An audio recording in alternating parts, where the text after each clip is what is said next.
Ho, everyone who thirsts, come to the waters, and you that have no money, come, buy and eat.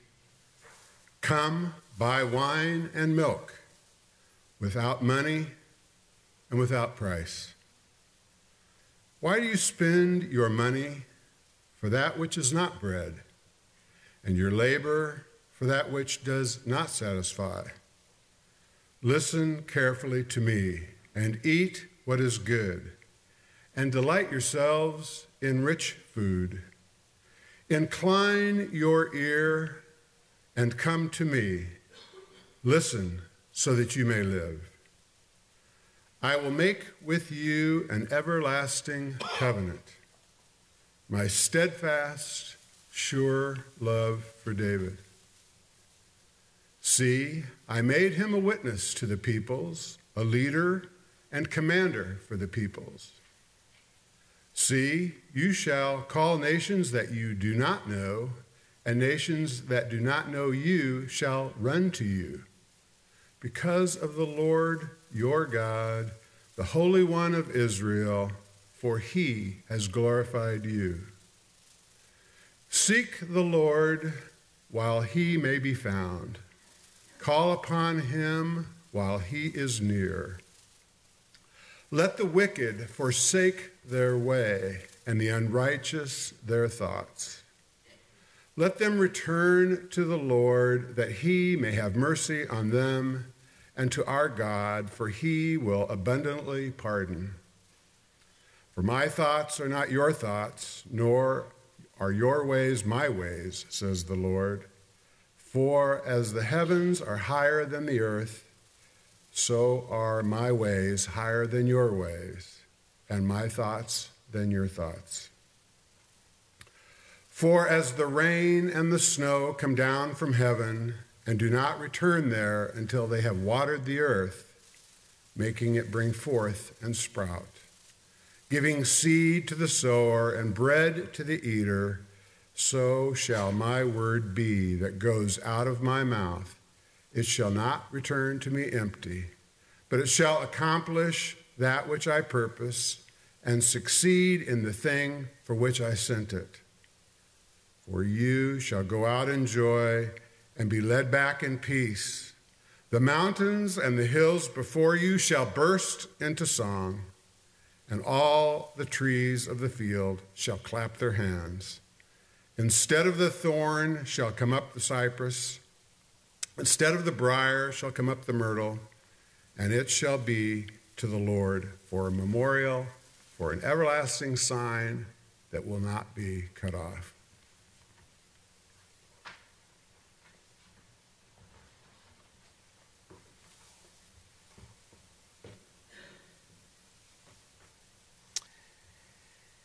Well, I am just so delighted to be here, you can hardly believe it. I just love to come back to this church because this church has been with me forever. I mean, really forever.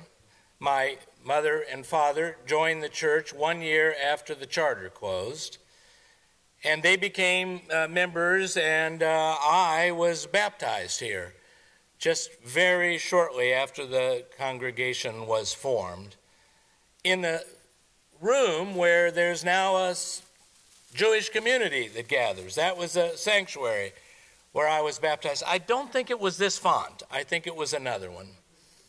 There is a line you're supposed to use. It's a liturgical line. It's something said in worship services from time to time. It says, "Remember your baptism." I've always found that a bit of a challenge because I was an infant and I don't remember a thing about my baptism. And I used to ask my family about it, and my dad was an usher, my mother was in the choir, and they think it was an important day, but they don't remember much about it either.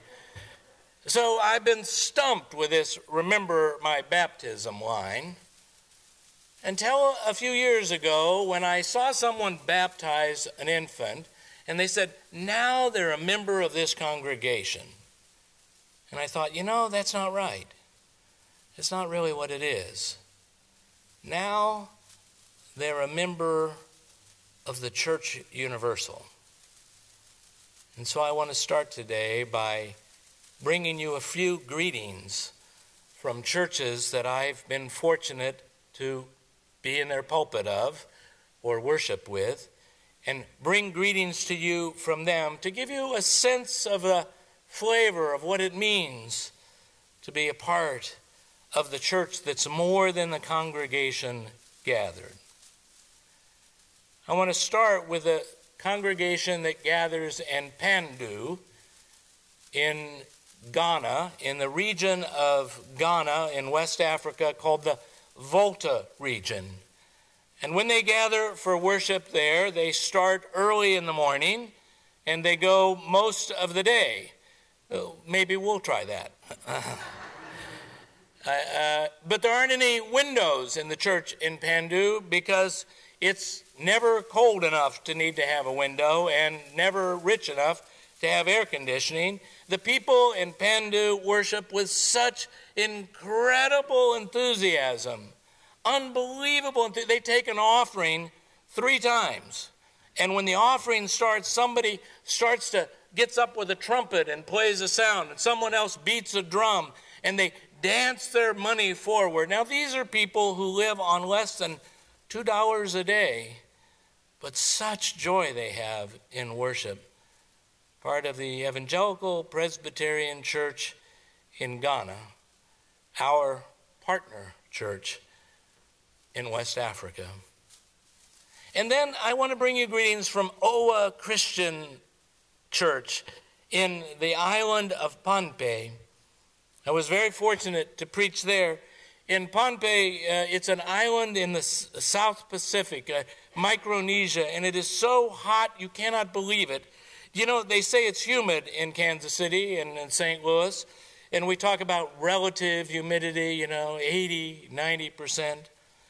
In Pohnpei, the humidity is 99% all the time, and 1 minute it rains, and the next minute it doesn't, and you didn't notice the difference. I got up fresh every morning that we were there and put on dry clothes, and by 8:30 I was soaked all the way through. It's a wonderful place, and they worship with joy and love, and they teach their children, and they laugh, and they have a wonderful time. And they sit on an island that is getting covered up with water each year. The water rises more and more. And by 2030, they're going to have to move further up the mountain because all of the current homes will be gone because of the rising of the oceans. These are part of our church, sisters and brothers. Let me bring you another one from the city of Ramallah in the Palestinian territories in the area of Israel-Palestine. There, we worshiped in a Lutheran church, and it was so remarkable. They sang the hymns, and I recognized the tunes, but the language was Arabic. They gathered together, and the children were just loose. I mean, everywhere. The children were back in the narthex playing like crazy, and it was a little rowdy. And I thought, oh my, this is not very proper. But it was lovely. And then when it came time for communion on Worldwide Communion Sunday, all the children rushed up to the rail and were welcomed and shared in the table. I could go on, but I don't want to do Africa to you and make it go all day. I just want you to have a sense and a flavor, as I've been so blessed that when I was baptized here, I was baptized not just in this congregation, but I was baptized to the whole church, the remarkable church around God's world. And it is an incredible thing. You know, there are billions of people in the world that you're connected to, that you have a relationship with. You may not even know. It's an extraordinary thing. It's really a remarkable thing. We are bound together. Now, we don't always agree. What family does? We don't always get along. We wish we did. But we are bound connected of a piece. So it turns out that the people of Israel that were being addressed at the time of the prophet Isaiah were sure that they were bound together too, but they were bound together as a single community. They were God's chosen people. You know how it started with them. They were nobody, really nobodies. They were slaves and taken into slavery in Egypt, and things were horrible.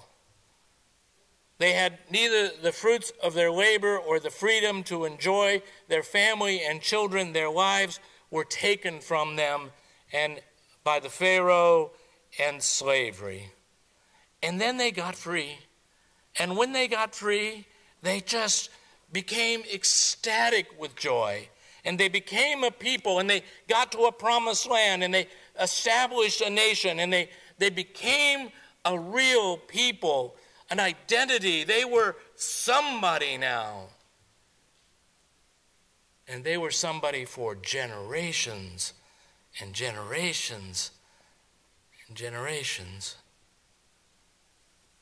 And then corruption slipped in, and then things started to fall apart, and one leader after another disappointed them, and the nations around them came and conquered them, and it was all lost. Imagine everything lost. And so they say, the Lord has forsaken me. My God has forgotten me. They were terrified. They were abandoned. They were refugees in exile and had no hope. And then this silly little prophet, known as Isaiah, starts to do these wild and crazy things. The first thing he does is he says, "Fear not. Fear not." Why not fear? Things are scary. The world is a frightening place. Fear not. And then he says, "I love you," is what God says, "because you are precious and honored in my eyes." And then he does this remarkable thing at the end of this section of Isaiah.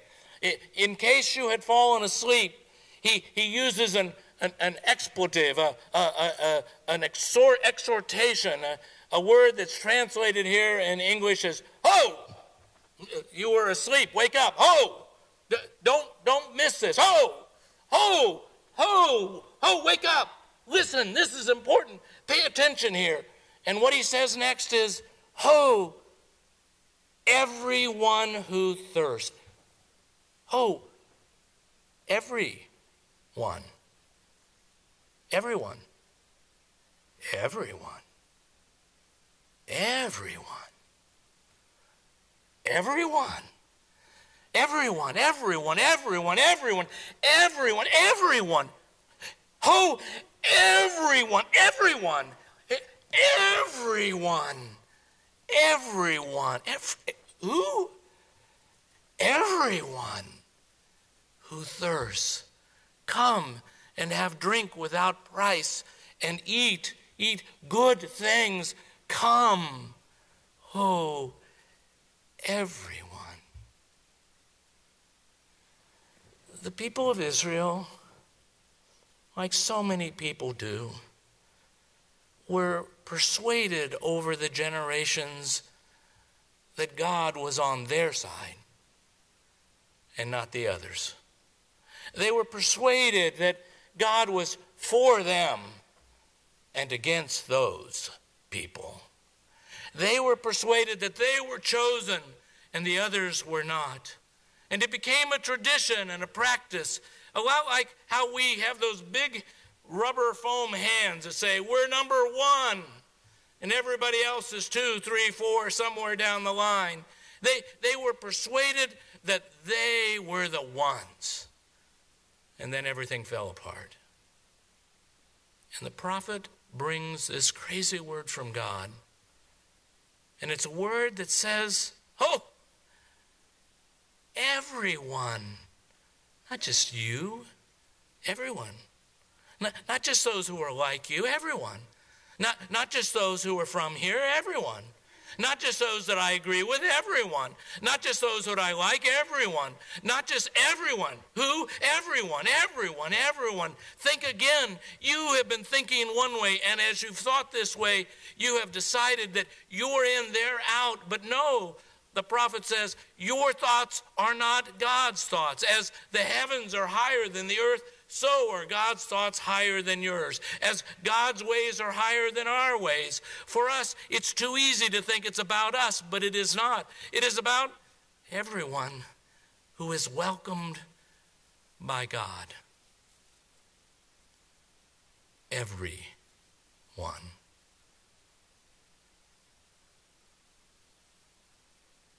Everyone. So this weekend we've been talking about the relationship between religions. And like the people of Israel, the Christian church has for a very long time wanted to have an exclusive claim on God. It's about us, not them. We're the insiders, they're the outsiders. But I believe this text from this crazy little prophet speaking to these people who were frightened and alone and overwhelmed is screaming to us over the ages. It is screaming to us over the ages and says, quit. Quit thinking that you have it all. You do have it all, but it is not just for you. It is for everyone. And you know what creation says when it's for everyone? When everyone has a place, when the table is set for all, when sisters and brothers of every kind, black and white and tan and speaking Arabic or English or German or every language on the earth, do you know what? When everybody has a place, when everyone is together, when that day starts to really happen, do you know what happens? The mountains can't help themselves. They start to sing. And the trees can't hold themselves still. They start to clap. The whole creation celebrates. The whole world celebrates because it is no longer the case that we're following our thoughts and our ways. Because as the heavens are higher than the earth, so are God's ways higher than our ways, and God's thoughts higher than our thoughts. And what God says through this remarkable prophet, this foolish little man named Isaiah, who, by the way, Jesus quotes more than any other book of the Bible, has the audacity to say, everyone. Everyone. Even me. Even you. Everyone.